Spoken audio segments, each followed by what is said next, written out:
Welcome back to Norbits Adventures. It's been a little while since I've done my last video. I think the last video was just before Easter. I think we've had Easter and it's probably been about 2 weeks since then. So if for all of you out there, happy Easter and hope you had a good one. For people like me, it's still been a bit busy. Haven't been obviously been posting videos and such, but the aquariums just don't stop. So there's always continuous work there. But yeah, here's part 2 of the Amazonian shrimp setup tank. So due to Easter, after the last video about the tanks, I kind of got a bit slack.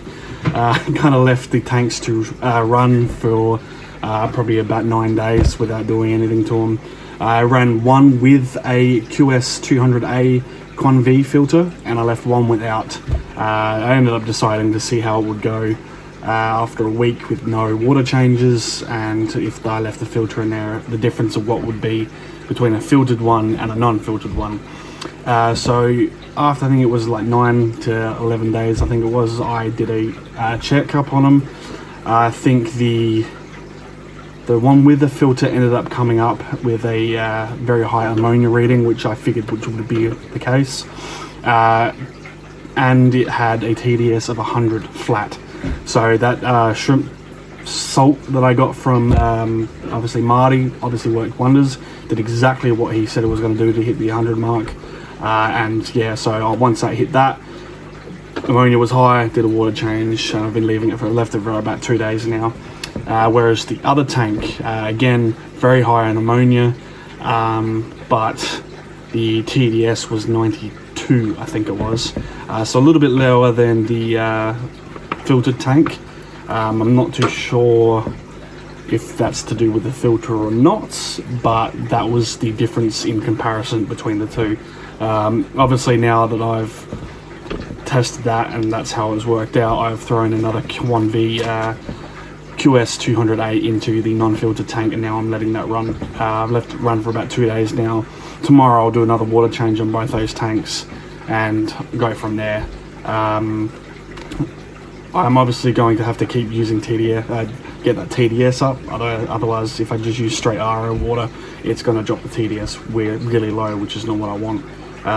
With those tanks, I'm going to try to keep it to about 120 TDS. I want to try to put some galaxy shrimps in there, depending on if it's ready or not. But also I might be looking at moving over my blues into those tanks. That's what I've decided anyway. Whereas the other shrimp tanks I've now got, I'm slowly transferring them from normal sponge filters to the Con-V 100s or the Con-V 200As. Not for any particular reason, just more the fact that the flow from the dual filters kind of pushes the crap around, and it's kind of gotten a bit more of a what's the word for it, reaction shrimp wise from using those filters instead of using the original sponge filters.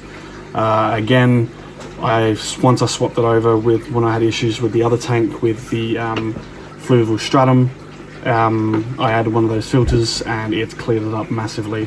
One of the followers from the last video basically told me to do that, add some small flow into the tank and see how it goes. Worked wonderful. I didn't have to take out anything, didn't have to suck anything up, just put that in and boom, cleaned. So I guess that little bit of flow and the bit of movement kind of made it worthwhile. So you know, if you ever had issues with that sort of going forward with the shrimp tank, throw on one filter, a small little one that pushes some flow around, and that will pick up all the crap and push it around. So I thought that was a nice little handy thing I learnt from the last video. But yeah, so those two tanks now are running nicely.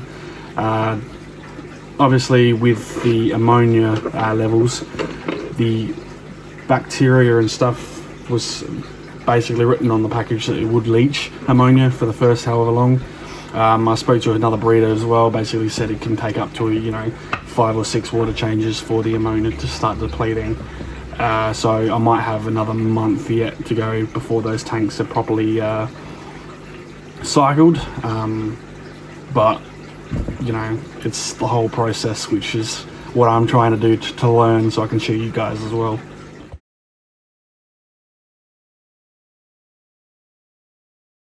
So I've just got a package from Brisbane Guppies. I ordered some new lines for my breeding projects. So here we go, gonna open it up and have a good old check.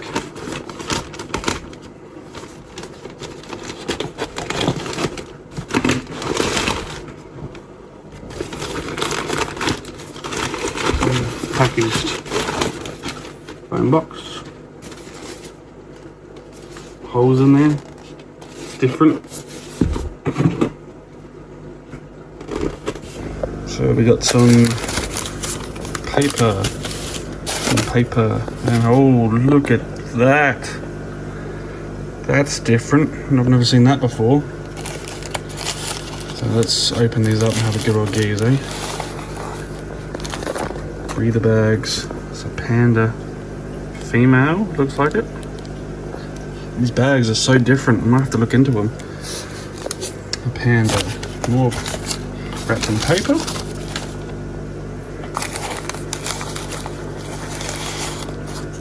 Paper's done pretty well. Yeah, I'll put this down. Just swap sides again so I can get a better view, so I can use two hands. Another panda female.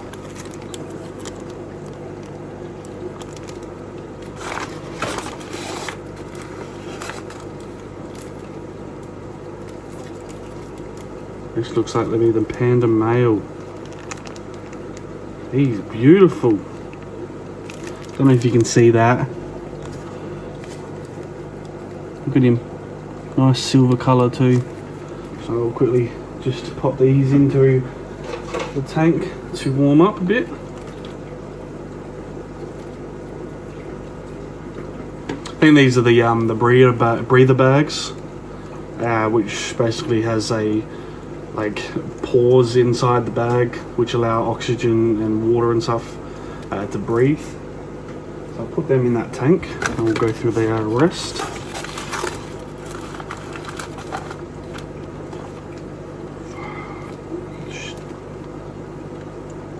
That's surely got to be the male. Look at that. Beautiful. That's the female. Holy crap. Look, they're the females. Wow. Look at that. Look at that colour. Yep, so they're definitely the females. Holy shit.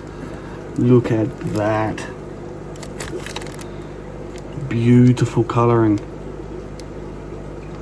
Alright, I'm going to put these in, let them acclimate a bit, and then I'll probably drip acclimate them for a little while, and I'll show you some later.